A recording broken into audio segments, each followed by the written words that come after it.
Copyright ପାଇଁ ଆମେ ଗୀତକୁ କାଟି ଦେଇଛୁ। କପିରାଇଟ୍ ପାଇଁ ହ୍ୟାଲୋ ଆମେ ସାର୍ ଗୀତକୁ ନମସ୍କାର। କାଟି ଦେଇଛୁ। ସାର୍ ଆମେ ଇନ୍ସୁରାନ୍ସ କମ୍ପାନୀରୁ କହୁଥିଲୁ। ଆଜ୍ଞା ଆଜ୍ଞା କୁହନ୍ତୁ। ସାର୍ ଆମ ଗୋଟେ ଇନ୍ସୁରାନ୍ସ କରିବେ କି ଆପଣ? ନାଇଁ ଆମ ଇନ୍ସୁରାନ୍ସ କରିବା ଦରକାର ନାହିଁ। କ'ଣ ପାଇଁ ସାର୍? ସାର୍ ଶୁଣନ୍ତୁ, ଧର ଆପଣ ରାସ୍ତାରେ ଯାଉଥିବେ, ଏମିତି ଯାଉ ଗୋଟେ ଝିଅ ସହିତ ଆପଣଙ୍କର ଦେଖା ହେଇଗଲା, ତ ସାର୍ ଯଦି ପଇସା ପତ୍ର ଇନ୍ସୁରାନ୍ସ କିଛି କରିଥିବେ ତାକୁ ସେଇଠି ସାଙ୍ଗେ ସାଙ୍ଗେ ଗୋଟେ ଗୋଲାପ ଫୁଲ ଗିଫ୍ଟ କରିପାରିବେ। ଆପଣ ଯେତେବେଳେ କଲ୍ କରିବେ ଆମେ କ'ଣ କରିବୁ, କଲ୍ ଉଠେଇବୁ, ଆପଣଙ୍କୁ ନେଇ ଗୋଲାପ ଫୁଲ ଦେବାରେ ସାହାଯ୍ୟ କରିବୁ ସାର୍। ନାଇଁ ଆମର ଝିଅ ଦେଖିବା ଦରକାର ନାହିଁ, ଗୋଲାପ ଫୁଲ ଦରକାର ନାହିଁ। ଆପଣ କ'ଣ ଏମିତି କହୁଛନ୍ତି? ସାର୍ ହଁ କ'ଣ ସାର୍ ଶୁଣନ୍ତୁ ଆପଣ ଲାଇଫ୍ ଟାଇମ୍ ପାଇଁ ଇନ୍ସୁରାନ୍ସଟା ହେବ ଯେଉଁ ଭାବନ୍ତୁ ଆପଣ ଗଲାବେଳକୁ କାଦୁଅ ପାଣି ଗୋଡ଼ ଖସିଗଲା, ଆପଣ ତ ସେଇ ତୃତୀୟ ତୁମ ଶ୍ରେଣୀ ପରି ଛୋଟ ପିଲାଟିଏ ଯାହାଲିର ଛାତ ସିଏ ଚେଲା ପିତାର ଦୋଳ। ଭାଇମାନେ ଉଠିବାକୁ ସାର୍ ଭାଇମାନେ ମାଇକିନା ଥିଲେ ଆପଣଙ୍କର ଶୁଣିଥିଲୁ, କ'ଣ ଆପଣ ଭାଇ କହୁଥିଲେ? ସାର୍ ଆପଣଙ୍କ ନାଁଟା ଟିକେ ସାର୍ କହିବେ। ଶୁଣନ୍ତୁ, ସାର୍ ଆପଣଙ୍କ ନାଁଟା ପୁଲକ ପାଢ଼ୀଟି। ମୁଁ ଏଠି ଲେଖିଦେଉଛି ଆପଣଙ୍କ ନାଁଟା। ଆପଣ ଆପଣ କିଏ କହୁଛନ୍ତି ଟିକେ କହିବେ କି? ସାର୍ ଶୁଣନ୍ତୁ, ଆମେ ସାର୍ କ'ଣ ଆମର ବେନିଫିଟ୍ଟା ଶୁଣନ୍ତୁ, ଆମ କମ୍ପାନୀ କ'ଣ ବେନିଫିଟ୍ ଦେଉଛି। ଆମର କମ୍ପାନୀ ନାଁ ଫାର୍ଷ୍ଟ ହେଉଛି ଜେକେ କମ୍ପାନୀ। ତ ଆମେ ଝଡ଼େଇବା କମ୍ପାନୀ, ଆମେ ଝଡ଼ ଟିକେ କ'ଣ ସାର୍ କାଟି ଦେଉଛନ୍ତି କ'ଣ? ସାର୍ ଆପଣଙ୍କର କାଟି ଦେଉଛନ୍ତି। ନାଇଁ ଏସବୁ ଫାଲତୁ କଥା ପାଇଁ ଆମର ସମୟ ନାହିଁ। ସାର୍ ଫାଲତୁ ସାର୍ ଦେଖିए ଆପଣ ଗୋଟେ କଥା ଭାବନ୍ତୁ, ଆପଣ ଏଇନେ ରାସ୍ତାରେ ଚାଲି ଯାଉଥିବେ, ଗଲାବେଳକୁ ଆପଣଙ୍କୁ ଗୋଟେ ଟ୍ରକ୍ଟେ ବାଡ଼େଇ ଦେଲା, ଭାବିଲେ ଆପଣ ପିଲା ଛୁଆ, ଆପଣଙ୍କର ଯେଉଁ ବର୍ଷିକିଆ ଛୁଆଟା ତଳେ ଗୁରୁଣ୍ଡିକି ଝାଡ଼ା ବସୁଛି, ବସିବା ପାଇଁ ଯେଉଁ ହଗିସ୍ଟା ଦରକାର ହେଉଛି, सार ସେଇଟା ଆମ କମ୍ପାନୀ ଯୋଗାଇ ଦେବ। दिखने वाला एक बंदा है इसलिए ଆମେ କରୁଛ समझ रहे हो ସେ समझ रहे हो समझ रहे हो ना ଆମେ ଭାଣ୍ଡାମି କରୁଛୁ। ହଁ ଚିହ୍ନିଛନ୍ତି ମୋତେ ଚିହ୍ନିଛନ୍ତି? ହଁ ଆପଣ କିଏ କହୁଛନ୍ତି, କିଏ କହିଲେ? କ'ଣ କିଏ କହୁଛନ୍ତି? ଦେବି ବଜେଇ ଦେବି। कुछ भी ଇନ୍ସୁରାନ୍ସ କୁହାହେଉଛି, ଇନ୍ସୁରାନ୍ସ କର। ଶୁଣେ, ଠିକ୍ ସେ। ତୁ ଇନ୍ସୁରାନ୍ସ ନ କରିବ କା ଆପଣଙ୍କ ଇଚ୍ଛାରେ କ'ଣ ତ ଇଚ୍ଛାରେ? ବାଳ ଆମେ କାଟିଦେବି। ଆମେ ସମ୍ମାନ ଦେଉଛୁ, ଆମେ ସମ୍ମାନ ଦେଉଛୁ ଆପଣଙ୍କୁ। ମୁଁ କ'ଣ ଆପଣଙ୍କୁ ଅସମ୍ମାନ କଲି କି? ସାର୍ ଆପଣ ତ ଅସମ୍ମାନ କରୁଛନ୍ତି, ବେକାରିଆ କାମ। ଦେଖନ୍ତୁ, କ'ଣ ଆମର ଯାହା କରୁଛୁ ବେକାରିଆ କାମ? ଇଏ ଆମେ ବେକାରିଆ କାମ କରୁଛୁ? ମାନେ ବନି କି ଆପଣ ମୋତେ ମୁଣ୍ଡ ଖରାପ କରନ୍ତୁନି, ଫୋନ୍ ରଖନ୍ତୁ। ନା ସାର୍ ଆପଣଙ୍କ ଚଢ଼ି ଅଛି ନା? ଚଢ଼ିରେ ଦିଟା କୋଣା କରିଦେବି ସାର୍। ହ୍ୟାଲୋ ସାର୍ ତୁ କହିଲୁ ଶୁଣନ୍ତୁ।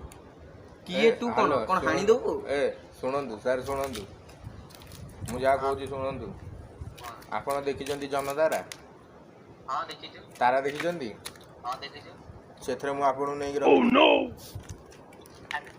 ଭାଇ 4ଟା ବେଳଟାରେ ଫୋନ୍ କରି ମୁଣ୍ଡ ଖରାପ କରୁଛ। 4ଟା ବେଳଟାରୁ କଲ୍ କରି ମୁଣ୍ଡ ଖରାପ ଆମେ କରୁଛୁ? ମାନେ କି କଥା କହୁଛନ୍ତି କହିଲେ? ଆପଣଙ୍କ ନାଁଟା ଟିକେ କହିବେ? ନାଁଟା କ'ଣ କହିବି? ନାଁଟା ଶୁଣିବ, ମୋ ନାଁ ଆର୍ କେ ମିଶ୍ର। ଆର୍କେ ମିଶ୍ର। ଆର୍ କେ ମିଶ୍ର କହୁଥିଲି। ଆପଣ ଫୋନ୍ ରଖନ୍ତୁ, କାଇଁ ଫୋନ୍ କାହିଁ ରଖିବି? रुको जरा ରଖିବି। କ'ଣ ରଖିବା ପାଇଁ ଫୋନ୍ କରାଯାଇଥିଲା? ତମକୁ ତ ଭଲ କଥାଟେ କୁହା ହେଉଛି ଜାଣିଲ। ତମେ ଭାବିଲ ତମେ ଧର ଏଇନେ ଗୁରୁଣ୍ଡି ଯାଉଥିବ ରାସ୍ତାରେ, ବୁଢ଼ା ହେଇଯିବ, ଏରେ ବାପାରେ ପୁଅ ମୋତେ ପଚାରୁଲାଣି ରେ। ଫୋନ୍ କାଟି ଦେଇଛନ୍ତି। ହଁ ତ କଲ୍ କରୁଛୁ। ପାସୱାର୍ଡ଼ ପିଟାବେ? ପାସୱାର୍ଡ଼ ପିଟିବାକୁ ପଡ଼ିବ ନା, ଆମର ଫିଙ୍ଗର ପ୍ରିଣ୍ଟ ଅଛି। ଅସ୍ତା ଚାଲୁ। Hello, hello. ତମେ କହିଲା ପରେ କ'ଣ ଫୋନ୍ କାଟି ଦେଉଛ କି? ଚିହ୍ନିଛ ମୋତେ? ବାଧ୍ୟ କରୁଛ କହିଲ, କିଏ ତୁ କହିଲୁ, ତୋ ନାଁ କ'ଣ କହିଲୁ? କ'ଣ ନାଁ କ'ଣ କହିଲୁ? ଚିହ୍ନିଛ? ଘର କୋଉଠି? ଆର୍ କେ ମିଶ୍ର କହିଲି ଟିକେ। ଆର୍କେ ମିଶ୍ର, ମୁଁ ପୁରୀ ଟୁକା ଦଉଛି। ପୁରୀ ଟୋକା ହେଲେ ପୁଅ ମୋତେ ଚିହ୍ନିଛୁ? ଅନୁଗୁଳିଆ ଅନୁଗୁଳିଆ କିଏ ତୁ? ଅନୁଗୁଳିଆ ରୋଲ ଦେଖି ଉଠି କ'ଣ କହୁଛୁ? ଅନୁଗୁଳିଆ ଚିହ୍ନିଛୁ? ମୋତେ ଚିହ୍ନିଛୁ? ଅଇରେ ଚିହ୍ନିଛୁ ମୋତେ? ତୁ କ'ଣ BMCM? ତତେ କହିଲି ଡାଇରେକ୍ଟ ଇନ୍ସୁରାନ୍ସ କର, ନହେଲେ କାଲି ତୋର ଲାଇଫ୍ ସାର୍ଟିଫିକେଟ୍ ବନିଯିବ। ଏମିତି ସାର୍ ବେଶୀ ଟଙ୍କା ସାର୍, ଆପଣ 2 ଲକ୍ଷ ଟଙ୍କା ଦେବେ ଯଦି ଆମେ ଆପଣଙ୍କୁ। ମୋର ପ୍ରବଳ ପଇସା ଅଛି, ମୋ ବାପାର ବହୁତ ଇଏ ଅଛି। ତ ବାପାର ତ ଖାଲି କାଠ ପାଉନଥିଲା, ଖାଲି ଗଦେଇ ଦେଇଥିଲା ଆଉ। ହଉ ମୁଁ ଆପଣଙ୍କୁ ଗୋଟେ କଥା କହୁଛି। ए मिछे उड़ाक खाली गोटे ताको हिरोइन करिया पे ପୋକେଇଟା ଦରକାର।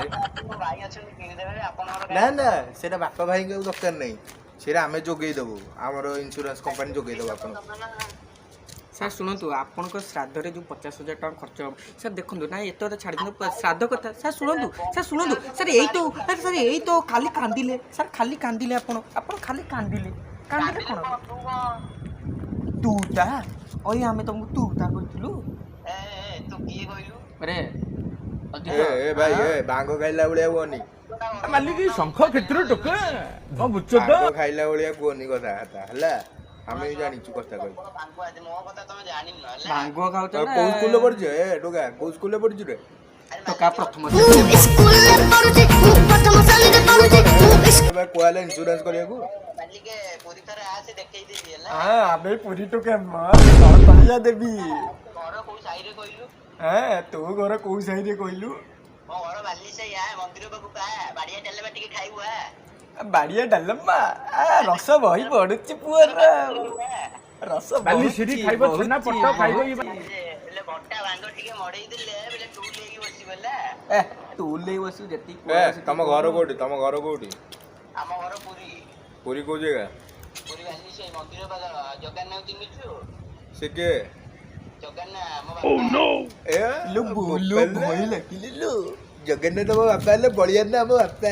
इसलिए समझ रहे हो समझ रहे हो समझ रहे हो ना ମାନେ ତମ ନାନୀ ହେଲେ ସୁଦର୍ଶନ ରେଡ୍ଡିଙ୍କର ଭାଇର ପୁଅ। ଆଉ ତାହେଲେ ଆସ ଟିକେ ଦେଖା ହବା। ସାର୍ ସାର୍ ଛାଡ଼ନ୍ତୁ ସାର୍ ଆମେ ସେ କଥା ସାର୍ କରୁନାହାନ୍ତି ସାର୍ ସାର୍ ଭାଣ୍ଡା ସାର୍ ବେଶୀ ନାହିଁ ଯଦି ଆପଣ ସାର୍ କିଛି ଦେଇପାରୁନାହାନ୍ତି ସାର୍ ଆମକୁ ଭିକ ହିସାବରେ ସାର୍ ଗୋଟେ 1,00,000 ଟଙ୍କା ଦେଇଦିଅନ୍ତୁ ସାର୍। ଆପଣ ତ କହିଲେ ବାପାଙ୍କର ବହୁତ ଉଛୁଳୁଛି ଉଛୁଳି ଏତେ ଟଙ୍କା ହେଇଯାଇଛି ସାର୍ ଗୋଟେ 1,00,000 ଟଙ୍କା ଦିଅନ୍ତୁ। ଭାଙ୍ଗ ମଦ ସିଗାରେଟ ଏଗୁଡ଼ା ଖାଇବାକୁ ଆପଣଙ୍କ ଇନ୍ସୁରାନ୍ସରେ ପଇସା ଦେବେ କି? ଆଜ୍ଞା ସାର୍ ଆପଣ ଫାଷ୍ଟ 2,00,000 ଟଙ୍କା ଦିଅନ୍ତୁ ଆମେ ଆଗ ମଲା ପରେ ଆପଣ ସାଧାରଣ ନେଇ ପକେଇ ଦଉ ଆଜ୍ଞା ନୋ ଟେନସନ୍। କଣ ଏବେ ଯଦି ଦିଅନ୍ତୁ ତାହେଲେ ମୁଁ ଗୋଟେ ଇନ୍ସୁରାନ୍ସ କରନ୍ତୁ। ସାର୍ ଶୁଣନ୍ତୁ ଆପଣ ଓ ହାଡ଼ି ପିଟି ପିଇକି କୁହନ୍ତୁ 10 ଟଙ୍କିଆ ପାଉଚ୍ ନେଇ ଘରେ ଥୋଇଦେବି କିନ୍ତୁ 2,00,000 ଟଙ୍କା ଇନ୍ସୁରାନ୍ସଟେ କରନ୍ତୁ। ଏତେ ଓକାତ ମୋର ନାହିଁ 10 ଟଙ୍କା ପାଉଛି। ସାର୍ ଗୋଟେ କାମ କରିବା ଆପଣଙ୍କ ବୟସ କେତେ? ନେଇଯିବା। ଆପଣଙ୍କ ବୟସ କେତେ? ମୋର ହେଲାଣି 30। ସାର୍ ଆପଣଙ୍କୁ 30 ବର୍ଷ ହେଇଗଲାଣି? ଇ ସାର୍ ଆପଣ ବହୁତ ଲେଟ୍ କରିଦେଲେ ସାର୍। ପୁରୀ ଟୋକା ଆପଣ ପୁରୀର ମେଣ୍ଢା ଆପଣ। ଆପଣ ଭୁଲ କରୁଛନ୍ତି। ମୁଁ କହୁଛି ଆପଣ ଗୋଟେ ଇନ୍ସୁରାନ୍ସ କରନ୍ତୁ ଆପଣଙ୍କ ଲାଇଫ୍। ବଡୁଆ ଇନ୍ସୁରାନ୍ସରେ ଆମ ଦରକାର ସାର୍ ଶୁଣନ୍ତୁ ଠିକ୍ ଆମ କମ୍ପାନୀର ରୁଲ୍ କ'ଣ ଅଛି କହିଲେ 40 ବର୍ଷ ପରେ ଆପଣ ଯଦି ବାହା ହେଇନଥିବେ ତାହେଲେ ଆମେ ଆପଣଙ୍କୁ ଗୋଟେ ଝିଅ ବି ଦେଇପାରିବୁ। ସାର୍ ଏତିକି ଉକାତ ଆମର ଅଛି। ଆଉ ସାର୍ ସେ ଝିଅଟାକୁ ନେଇ ଆପଣ କିଛି ବି କରିପାରିବେନି କାରଣ ସବୁ ପଇସାରେ 10 ଟଙ୍କା ଲେଖା ଟିକେଟ୍ ପଡ଼ିବ ଆପଣଙ୍କୁ ପ୍ରତିଦିନ। ଥାଉ ଝିଅଟାକୁ ଆଣିବ କିଛି କରିହବନି ତାହେଲେ କାହିଁ ବାହାରଠୁ ଆଣିବୁ କଣ ଦେଖିକି? ନାଇଁ ସାର୍ ସେଇ କଥା ଏଠି ପଡ଼ିନି। ସେଇ ଆମର ଯିଏ ଇନ୍ସୁରାନ୍ସ ଅଛନ୍ତି ତାଙ୍କ ମୁଣ୍ଡ ଟିକେ ଖରାପ ଅଛି ଆଜ୍ଞା। ତାଙ୍କୁ ମାଡ଼ ହେଇଯାଇଛି ବୋଧେ ତାଙ୍କୁ ଟିକେ ବଟା ଭାଙ୍ଗ ଦରକାର। ହଁ ତାଙ୍କୁ କ'ଣ କହିଲେ ସେ କ'ଣ କୁହନ୍ତି ସେ କଥା ଜାଣିପାରୁନି। ଆପଣ ତ ଭାଙ୍ଗୁଆ ଆମେ ଜାଣିଗଲୁଣୁ। ସାର୍ ଆପଣଙ୍କ ଭଳିଆ ଗଞ୍ଜଡ଼ କେହି ନାହାନ୍ତି। ଭାବିଲେ ଆପଣ ମରିଗଲା ପରେ ଆପଣଙ୍କ ଗଞ୍ଜଡ଼ ଯୋଉ ଆପଣଙ୍କ ପରିବାରର କ'ଣ ହବ? ଆପଣଙ୍କ ପିଲା ଛୁଆର କ'ଣ ହବ? ଆପଣ ସାର୍ ଇଏରେ ମାନେ ସ୍କୁଲ ଟାଇମରେ ପଢ଼ିଲା ବେଳେ ଶୋଉଥିଲେ କି ଖଟରେ? ହଁ ମୁଁ ସ୍କୁଲ ଟାଇମରେ ଥିଲାବେଳେ ଭାଙ୍ଗ ପକେଇ ବେଞ୍ଚ ଉପରେ ଶୋଉଥିଲି। ଖଟରେ କ'ଣ? ସାର୍ ଆପଣଙ୍କ ସ୍କୁଲ ନାଁଟା କହିଦେବେ କି? ବିଷମର ବିଦ୍ୟାପୀଠ। ବିଷମରେ ପଢିକି ଏଇଭଳିଆ ସ୍କୁଲ ନାଁ ଟେକୁଛ? ତମକୁ ଟିକେ ଲାଜ ଲାଗୁନି? ସେଇଭଳିଆ ସ୍କୁଲରେ ପଢିକି ଅଲାଜୁକ ବେହିଆ ନିର୍ଲଜ ଥୋବଡ଼ା ଅଇରେ କିଏ କହିଲୁ ତୁ? ଅଲାଜୁ ଭାଇ କ'ଣ କହୁଛୁ ତୁ? କିରେ ଲାଜ ଲାଗୁନି? ଥୁ ଥୁ ଥୁ ତୋ ନାଁରେ ଥୁ। ଦେଖି ସେକିଲୁ ଦେଖି ଯାଇଲୁ ଅନେଇଲୁ ଫୋପାଡ଼ି ଦେବି ତତେ। ଇନ୍ସୁରାନ୍ସଟା କରେ 2,00,000 ଟଙ୍କିଆ। ନମ୍ବର ଯଦି ଟ୍ରାକିଂ କରି ତୋ ପାଖରେ ପହଞ୍ଚିଲି ତ ଇନ୍ସୁରାନ୍ସ ବି କରିବାକୁ କେହି ନଥିବେ। ସାର୍ ଶୁଣନ୍ତୁ ସାର୍ ଡର ଲାଗିଲା ଭାଇ ଡର ଲାଗିଲା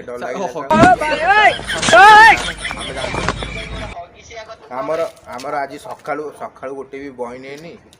ତେଣୁ ଆପଣ ଟିକେ କ'ଣ କରନ୍ତୁ। ବହି ହେଇନି ବା ଇନ୍ସୁରାନ୍ସଟା ଖୋଲନ୍ତୁ।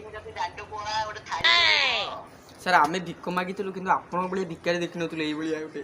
ସାର୍ ଭିକାରୀ ଆପଣଙ୍କ ଭଳିଆ ଭିକାରୀ ନୁହଁ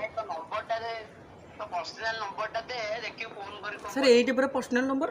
ଆଉ କ'ଣ ପର୍ସନାଲ ନମ୍ବର? ସାର୍ ନାଇଁ ଏଇଟା ପର୍ସନାଲ ନମ୍ବରଟା। ଭାବି ଦିଅନ୍ତୁ ଆପଣଙ୍କର ସ୍ତ୍ରୀ ହେଉଛି ମୁଁ। ଆପଣ ସେଇ ଖୁସିରେ ଗୋଟେ 2,00,000 ଟଙ୍କା ଦେଇଦିଅନ୍ତୁ। ଆଜ୍ଞା ସାର୍ ଶୁଣନ୍ତୁ ସାର୍ ଆପଣଙ୍କ ଭଳିଆ ଭିକାରୀ ମୋ ଜୀବନରେ କେବେ ଦେଖିନି। ତତେ କହିଲି ଇନ୍ସୁରାନ୍ସ ସମ୍ମାନ କହୁଛୁ ସେତେବେଳେ ଶୁଭା ଯାଉନି? ଏ ଚୁପ୍ ଚିହ୍ନିଛୁ ମତେ? ଅରେ ଇନ୍ସୁରାନ୍ସ କରୁନୁ ଚୁପ୍ କିନା। ତମ ଜେଜେବାପାର ମନେ ପକା ମୋ ଘର କୋଉଠି? ତୋ ଘର ତଳେ। ମୋ ଘର ତଳେ ତ ଖାଲି ମାଟି। ତୁ କଣ ମାଟି ଭିତରେ ଆଲୋ ନାଇଲୋ ପାତାଳରେ ଅଛି ଲୋ। ତତେ ଲୋ କାଇଁ କହିଲି ଜାଣିପାଇଲୁ ତୁ ଗୋଟେ ହେଞ୍ଜେଡ଼ଟେ ଆରେ ଆରେ ପ୍ରକାଶ ୟାକୁ ଦେଖିଥିଲେ ବୋଧେ ଆମେ ଯୋଉ ଏମିତି ତାଳି ମାରୁଥିଲା ଦେ ଦେ ଦେ କହିକି ଏ ମୋର ମନେ ପଇଲା ତମେ ଯୋଉ ଆମର ସେଟା କୋଉଟା ଆମ ଅର୍ବାନ ହାଟଟି ତାଳି ମାର କି ତାଳି ମାରୁଥିଲ ଜଗା ମନ୍ଦିର ପାଖରେ ତାଳି ମାରୁଥିଲ ଏ ଭାଇ ବଢିଆ ଇନକମ୍ ସାର୍ ଆପଣ ଏତେ ଟଙ୍କା ଇନକମ୍ କରିକିରି ସାର୍ ନାଇଁ ନାଇଁ ଆପଣ ଏତେ ଟଙ୍କା ଇନକମ୍ କରିକି ବି ଦଉନାହାନ୍ତି କିଛି ଟଙ୍କା ଆପଣଙ୍କ ଭଳିଆ କୁକୁର କେହି ନାହାନ୍ତି କୁକୁରଟେ ତୁ କୁକୁରଟେ ତୁ ନିହାତି କୁକୁରଟେ ତୋ ବାପା ବି ମନେ ମନେ ପଡୁନି କେତେ କଷ୍ଟରେ ତ ଜନ୍ମ କରିଥିଲି ମୁଁ